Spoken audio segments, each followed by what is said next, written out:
Today, we're going to be talking about the Manifestor Human Design type. And this is a topic that is very near and dear to my heart because my mom was actually a manifester.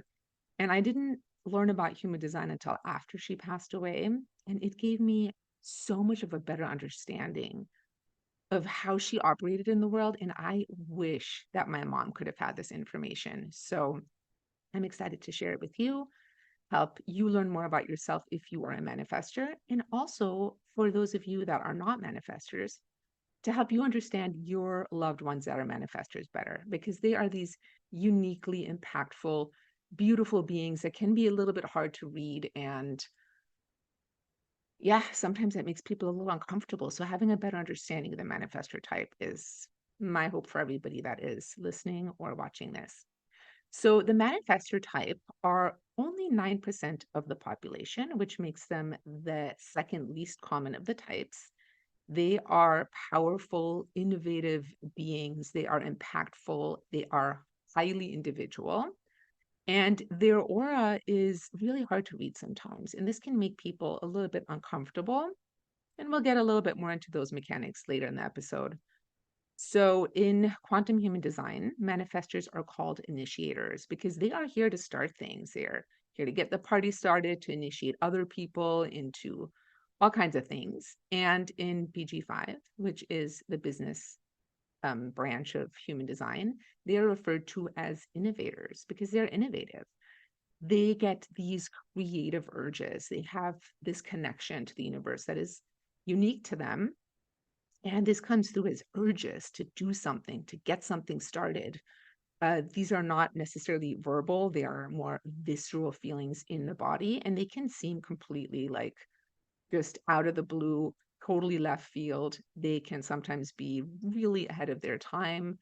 And so sometimes they're misunderstood because, like I said, they're individual and they're here to start things that have not necessarily ever been seen before. Their aura is very powerful and they're here to bring change. The mechanics in the chart that make a manifestor, and if you haven't listened to last week's episode about centers, it can be helpful to listen to that to understand this. Manifestors have an undefined sacral center, which is that life force, workforce energy, and they have inconsistent access to that. One of the other motor centers, or several of them, will be defined in a manifestor's chart and will be connected to their throat, which is that center for expression and manifestation and action. So they have what's called a motorized throat, a motor connected to the throat. However, they don't have access to that sustainable sacral energy. And again, like I said, they're here to start things, but not necessarily finish. Like they get those creative urges, they put things out into the world, and then usually when they're living in alignment, they'll find somebody else that will really do the work to bring whatever that urge was into completion.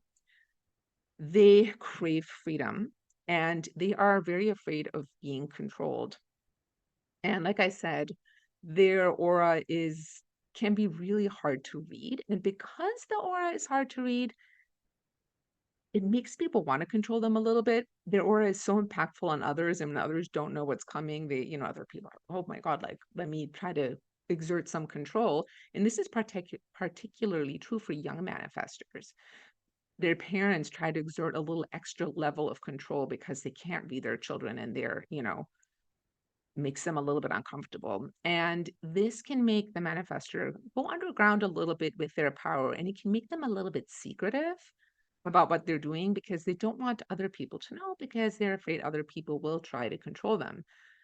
Now, the problem with that is that the manifestor's strategy is actually to inform people. And strategy in human design is the way that we are meant to interface with the world for each, and it's unique to each type. And when people are living in alignment with their type and following their strategy, they are actually going to have a lot less resistance. Now, this is the informing strategy from manifestors is very counterintuitive because they don't want to inform. They're afraid that they're going to be controlled if people know what they're up to.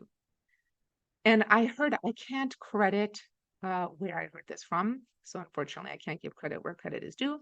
But the analogy I heard about this that I really like is the analogy of a train.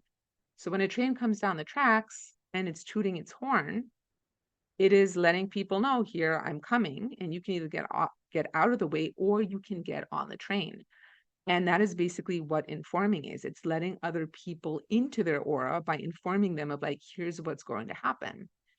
It's not asking for permission. So children manifestors do need to use informing as a way of asking for permission, but once a manifestor is an adult, they don't need permission from anybody. And now the informing is meant for people that are going to be impacted by what the manifestor does. And manifestors are very impactful, and they often don't realize this at all. But other people around them are going to be impacted by the actions that the manifestor takes.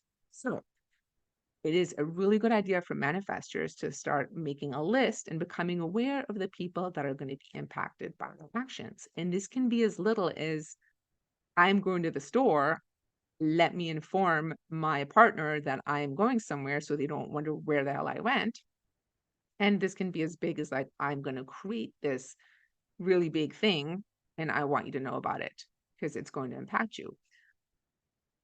So the informing reduces some of that resistance. One of the things that can happen with manifestors, they have this like nonverbal internal creative flow. And when they really get into their creative mode, they're kind of just going, and there's no necessarily thought behind it.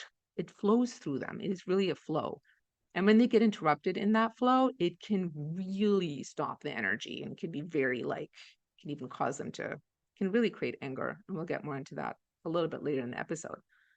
Well, one of the things that informing does is letting other people know, hey, here's what I'm going to do. I'd like to not be interrupted so I can really go with my flow. And that will reduce the resistance and also the anger. So that is just a little bit about the manifestor strategy of informing. And if you are a manifestor, again, this is something that really needs to be practiced. But just start practicing, like informing everybody that's going to be impacted by what you're doing. And like I said, this can be as little as, I'm going to the store, or I'm going to take a nap, or I am going to go into my office and do some writing, and I'd like to not be disturbed. This lets people into your aura, it lets them know what's coming, it makes other people more comfortable, and it helps reduce interruptions to your flow. So I'm going to talk a little bit about manifestor signature themes and emotional themes. So, for manifestors, so these themes are feelings that let the manifestor know if they are living in alignment or if they are out of alignment. And their emotional or not self theme is anger. And anger, usually, it comes up a lot if they're not following their strategy or their authority. And authorities will be covered in a separate episode. It can happen when they're interrupted. It can also, like, they can run into it in other people. So, they might come across an angry spouse who was not informed by something the manifestor did that really impacted them. So if you're experiencing a lot of anger as a manifestor, either within yourself or within the people around you, that can be an indication. Let's get to using the strategy of informing and your decision-making authority.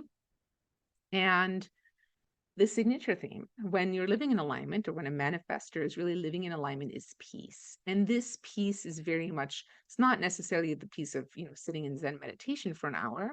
It's more about the freedom to follow your flow, to be who you are, to be independent. It is more like that kind of a feeling of peace. So those are the signature and the emotional themes of the manifestor. And the thing with these themes, like anger, obviously, you're never not going to feel anger. I mean, anger is a natural emotion. All people and all types are going to experience this emotion when their boundaries get crossed or when something is really off. So it is definitely going to come up. You just want to note, like, is there excessive anger happening all the time? Am I not informing people that are impacted by my actions? Am I not following my decision-making authority? It's just like a signpost to help you get back on track as a manifestor type. Some other things, because manifestors are very individual, they're mutative, they're here to bring change, they're very different. Manifestors are only 9% of the population. They can feel lonely and alone a lot. It can be a theme for manifestors. And In order for them to heal this, it really helps for them to understand their individual nature, to understand that they are different, to understand that their aura is super impactful and also very hard to read. And so that act of informing can also help with building more closeness with other people. So that is a brief overview, an introduction to the manifestor type and how they can live in better alignment, a little bit about their aura, a little bit about their strategy. If you are a manifestor or you have manifestor loved ones in your life and you would like to dive deeper into the manifestor type, I have a special offer for you. And this is a course called the Manifestor Deep Dive course. And in this course, we go very specifically and in depth into the manifestor type, how their aura works in the world. We talk about their authorities, the different ways that it's possible for them to make decisions, go deeper into the common strengths and challenges for manifestors, talking about health, wealth, and relationship themes and how to best navigate those. And there's also a lot of contemplations for manifestors specifically so that they can really connect deeply to their type and they can really start living in alignment.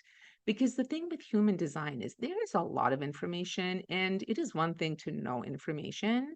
It is a completely different thing to really embody it and apply it to your life. And that is what this course is about. So if that interests you, the link for that is in the show notes. And thank you so much for joining me today. And I will see you in the next episode, which is all about generator types. That's it for today's episode. I know your time is important, and I'm so grateful you chose to spend it with me. It would mean the world to me if you engage with the episode by liking, subscribing, commenting, and letting me know any questions you have or what else you'd like to learn about. And the absolute best compliment is if you share with someone you think will benefit. It really helps me spread the message. Love and blessings to you.